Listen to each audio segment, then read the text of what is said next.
A invisibilidade dos excluídos. Para falarmos sobre esse assunto, precisamos falar sobre exclusão social. E para falarmos sobre exclusão social, precisamos também falar sobre o ser humano.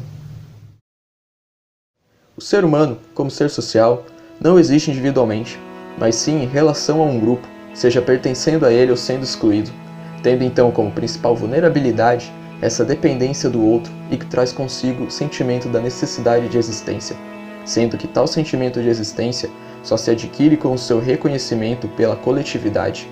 Quando isso não ocorre, ele é excluído socialmente, não é visto, não é pertencente a grupo algum, entrando em um estado que leva ao sofrimento psíquico em face da ausência de reconhecimento.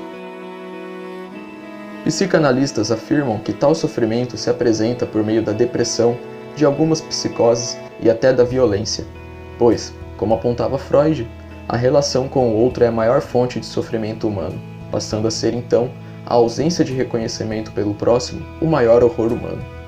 Essa exclusão gera, ainda, uma ausência generalizada de sentimentos humanos, podendo levar à insensibilidade à dor do outro, que acaba sendo um reflexo, um espelho do que é vivido pelo próprio indivíduo.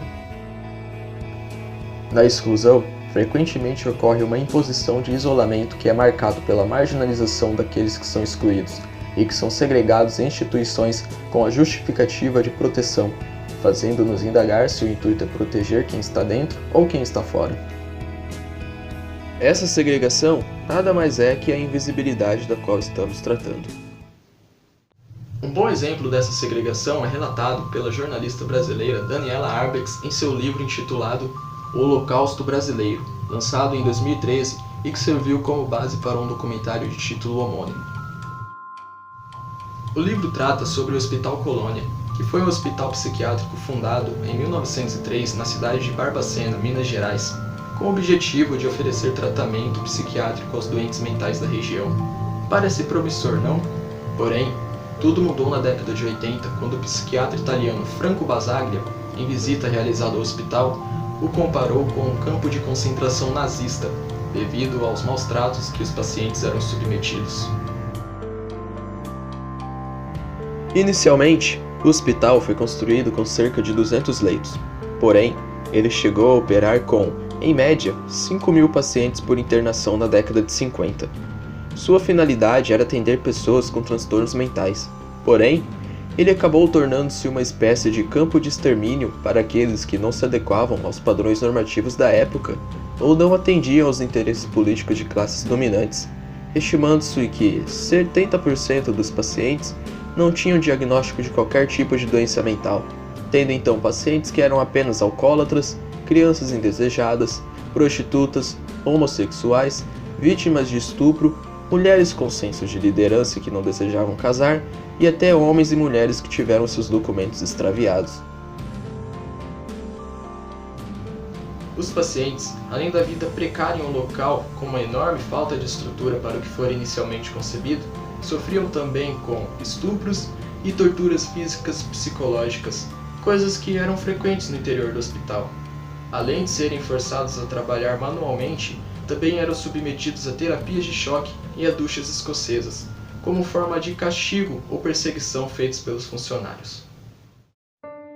Como dito anteriormente, o hospital funcionava com um número de pacientes acima da sua capacidade normal, tendo como consequência o fato de muitos dos internos andarem parcialmente ou completamente nus, estando expostos às baixas temperaturas da cidade durante a noite, fazendo com que muitos morressem por hipotermia, pois o local se situava em uma região montanhosa da cidade, o que era considerado para os médicos da época ideal para o tratamento de doenças psiquiátricas.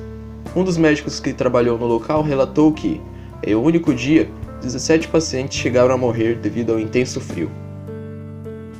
Devido ao alto número de mortes no hospital, o cemitério onde eram enterrados os corpos já não possuía mais espaço, e com o intuito de encontrar uma alternativa a isso, e também de lucrar, funcionários optaram pelo tráfico de corpos.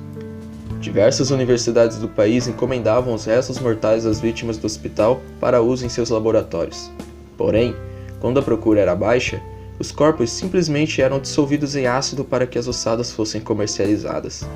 Detalhe que isso acontecia no meio do pátio, diante dos pacientes que, além de chegarem a ter que comer ratos, beber água do esgoto ou sua própria urina, e dormirem sobre capim, ainda tinham que assistir aquilo que provável e inevitavelmente seria o destino deles em um futuro incerto.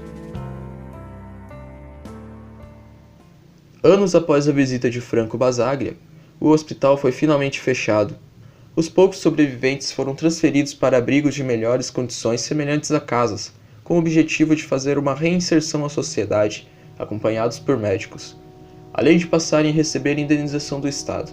Porém, isso não chega nem um pouco perto de reaver aos pacientes os direitos que lhes foram violados, dentre os principais deles, a saúde, a liberdade e a vida.